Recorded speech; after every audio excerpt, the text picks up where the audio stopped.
Good morning, students. Class 8. I am Vijay Kumar Jha. This time, I am going to teach you your English Literature Lesson 2, Mrs. Donovan's Dog, and this is its part 4. In the previous slide, we had discussed that Mrs. Donovan is very fond of animals. She loves animals too much. She has a pet dog, but unfortunately that was run over by a speeding vehicle, and Mr. Harriet could not save his life. Now she has become lonely and she looks strangely incomplete. After long time, Mr. Harriet could meet Mrs. Donovan, and he got this chance after a long time to speak to her. From here, incident of the story changes. Now, one side there is a woman who loves animals too much, but now just in contrast of it, there is another incident in the story. Take care now. I hope you have opened your book before you to go through the lines. Take care the lines of the story. Here it is. It was on the afternoon that Inspector Halliday of RSPCA, full form of RSPCA is Royal Society for the Prevention of Cruelty to Animals, rang me. Me refers here to Mr. Harriet, means the Inspector Halliday, who was Mr. Halliday, who was the Inspector of Royal Society for the Prevention of Cruelty to Animals, rang to Mr. Harriet.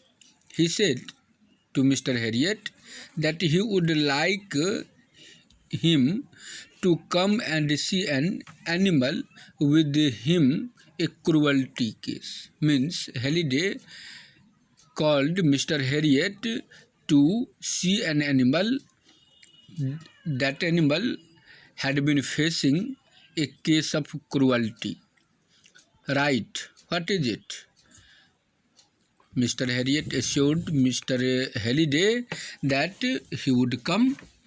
A dog and its pretty Grim, a dreadful case of neglect. He gave me the name of a row of old bricks cottages down by the river and said he would meet me there. Now, this is the statement spoken by Halliday. Halliday told to Mr. Harriet that there is a dog and his condition is very grim, very bad condition. The dog is facing a dreadful case of neglect. It is. Halliday gave the address to reach there to Mr. Harriet.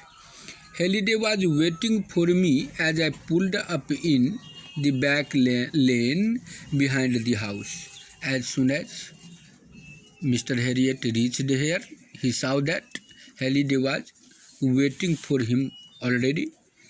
He is in here and led the way towards one of the doors in the long crumbling wall.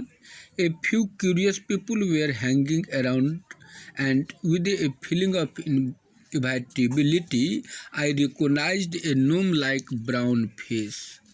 When Mr. Harriet reached there, people gave him way.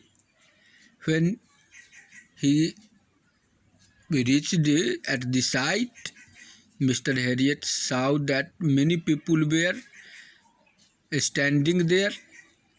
there was a great crowd of people, and among them Mr. Harriet recognized gnome-like brown face Mrs. Donovan. "Trust Mrs. Donovan, I thought to be among those present at a time like this." Now, Mr. Harriet made Mrs. Donovan realize and requested to trust him, as Mr. Harriet wanted to be present among them. Halliday went over to a ramshackle wooden shed. Right at the back, a dog was sitting quietly.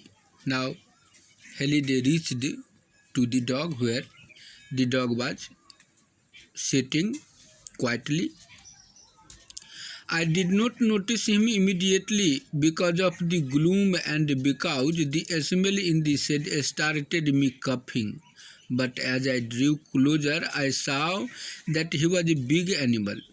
In the beginning, because of the bad smell and darkness in the room, Mr. Harriet could not see the dog, because as he entered, he started coughing because of the bad smell, and when he reached closer to the dog, Mr. Harriet saw that it was a big animal, his collar secured by a chain to a ring in the wall. I had seen some thin dogs, but this advanced emaciation reminded me of my textbook on anatomy.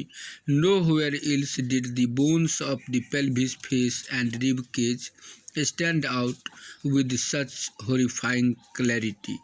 Now, when Mr. Harriet reached to the dog, saw him, he felt that earlier there were thin dogs in his mind, but as the dog has swollen and grown up too much, he thought it as a big animal, and now he had to go through his textbook of anatomy, because there was no bone to look for him, and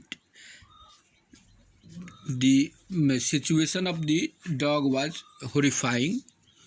A deep, smooth out hollow in the earth floor showed where he had lain, moved about, in fact, lived for a very long time.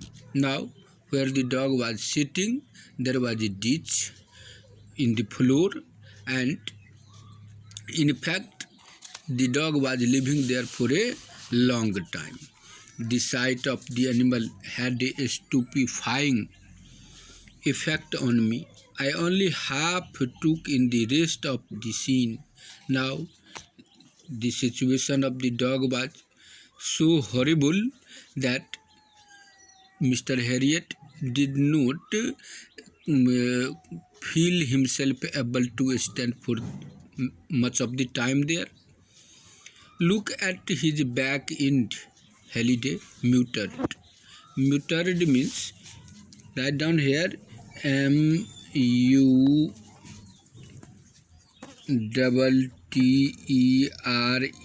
muttered means spoke slowly, means Halliday very slowly told to Mr. Harriet to look at his back end. I carefully raised the dog from his sitting position. I refers here to Mr. Harriet. Harriet raised the dog from the position of sitting. The hindquarters were a welter of pressure source. There were similar sores along the sternum and rib. The coat, which seemed to be a dull yellow, was matted and caked with dirt. Now, When Mr. Harriet raised the dog from sitting position, hindquarters were welter of pressure sores, means there were many wounds, many sores. Sores means here write down sore, S-O-R-E. Sore means wound. There were many wound in the hindquarters, means back leg, sternum and ribs also. There were sores, similar sores. And coat refers here, C-O-A-T, coat refers here to the hairs of the dog. Hairs of the dog. And just care here, the position of the dog is being explained here. The hairs of the dog seemed to be dull yellow, and it was so dirty that it looked like cake with dirt. My dear students, your time is going to be over for today. Next day we will discuss next part of it. Till now, I hope that you would have understood that in the second incident of the story, Mr. Halliday and Mr. Harriet is just at the sick animal who is facing difficulty due to carelessness, due to uncare tendency of the owner. And what will be next? Presently, because of sitting for a long time at a certain place, the position of the dog is very worst. There are many wounds in different parts of the dog, and what will be done, we will discuss next day. Thank you.